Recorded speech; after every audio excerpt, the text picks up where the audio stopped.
I'm a therapist for monsters under the bed. They aren't the scariest things at night anymore.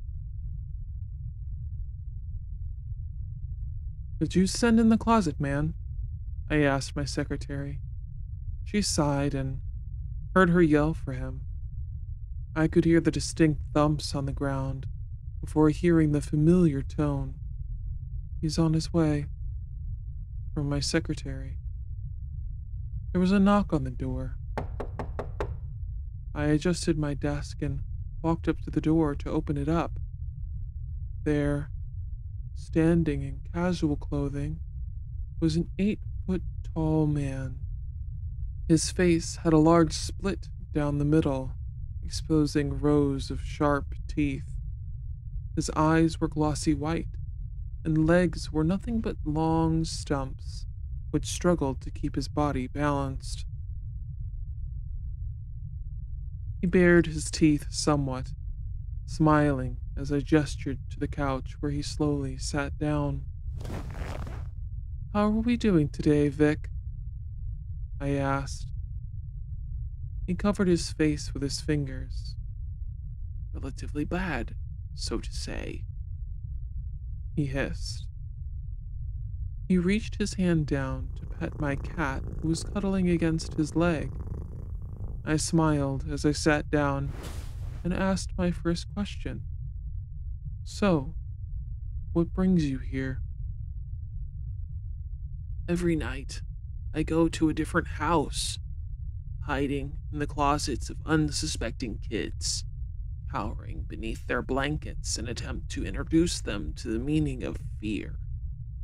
But as of lately, I've been finding my job has already been completed. So I tried teenagers. They were even worse. They had boxes and socks filled with their... He cut himself off. I tried to motion for him to continue, but he looked up at me with genuine concern in his glossy eyes. Trust me, you don't want to know what I've seen when it comes to them. It's barbaric. It's sickening. Even for me. I mean, I don't have a stomach, but it makes me want to throw up. He gagged at the thought. I took down notes. So it must be pretty bad out there lately, huh? I asked after a moment of silence. He looked up at me. I told you about the oath all of us monsters took when we hide under the beds or closets of kids, right? He asked. Yeah, that you would never hurt any child, no matter how much you wanted to, I answered. He nodded.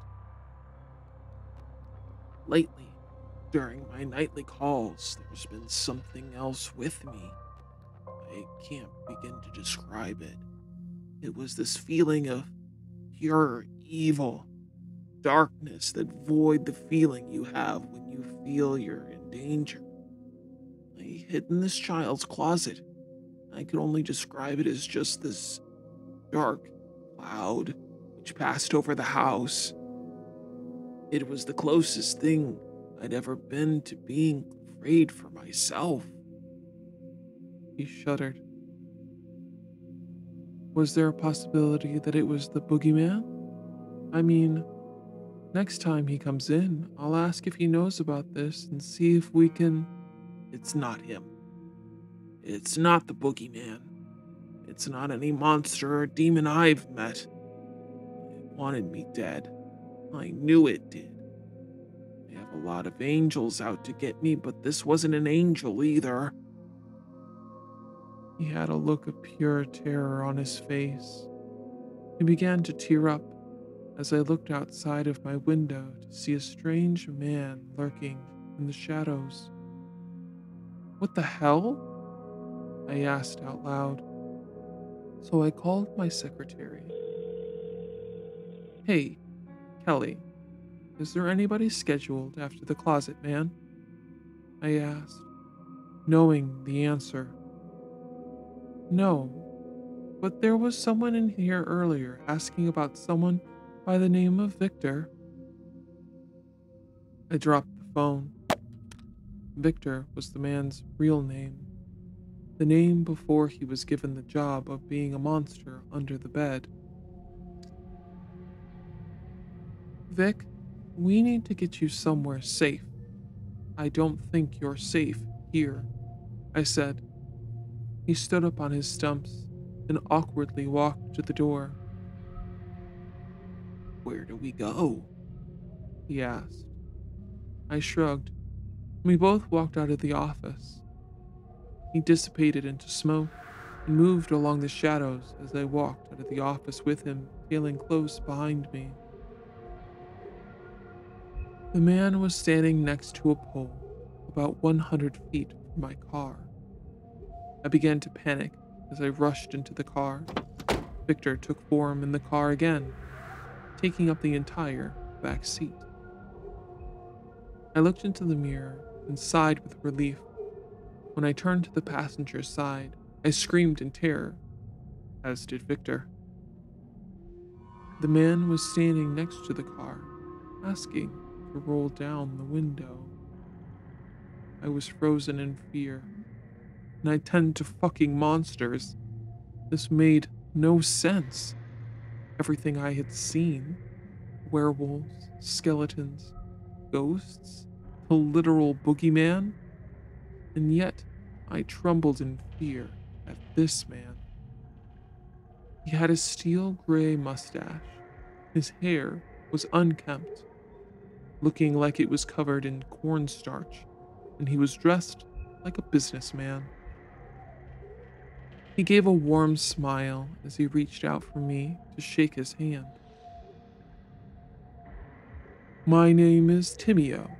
I just wanted to touch base with you. He smiled. Victor gave a nod before I opened the door for this strange man. Do you know who I am? He asked. I shook my head. No. Typical. Nobody knows me anymore. They rely on your monsters, ghost stories by the campfire, to tell the stories of beings beyond your comprehension. He sighed. I gripped the steering wheel with all the strength in my body, trying to comfort myself. You see, Tess. You can see them even though you aren't a child. Every child forgets. But you never did. That's why you see them. That is why you see me. But my time is coming. I stopped, gripping the steering wheel. Victor spoke up.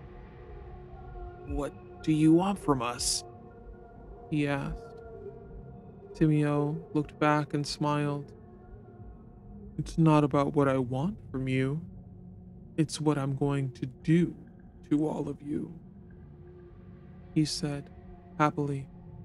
I felt a pit in my stomach. This man was giving off the energy of pure evil in physical form. Lucifer, I said quietly. He laughed, hysterically, almost like a madman. Trust me, he wishes he was me. He wishes he had the guts to do what I'm capable of doing. Which is... He cleared his throat. Killing monsters, of course. Introducing a new way of making them fear. Sending a message that monsters are monsters. They kill, they torture, and they enjoy it. I tried to grab Timio, but immediately he turned around and stabbed Victor in the face with an ornamental dagger. No! I screamed. He smiled as he opened the door. My time has come. It's time for humanity to be put back on the food chain for all of us, he said before walking away and dissipating into a black cloud of smoke. I removed the blade and threw it out of the window. I tried to wrap the wound, but the blood seeping out was too much. He gasped in pain as I tried to help cover the wound. Please, Tessa, don't let him win. Think of the kids. We'll kill thousands, maybe millions, he sputtered out before going limp in the back of my car. I cried softly as the sun began to set. The next morning, I walked into my office to find a thick envelope sitting on my desk. I opened them up and began to cry again. In the envelope were photos of slaughtered monsters, Dracula impaled on a wooden fence post, a werewolf sliced open with a dagger sitting in his head, the boogeyman hanging from his own guts, demons ripped in half. Inside was a note written in monster blood. The night is my domain now. There are no saviors, no monsters to hide under your bed, just fear. I am the darkness. I am the meaning of fear. And now the entire human race will experience how it feels to be back on the food chain. Good night, Tessa. The note was signed by Timeo. I knew already I couldn't stop it. And now it's out there. Fear.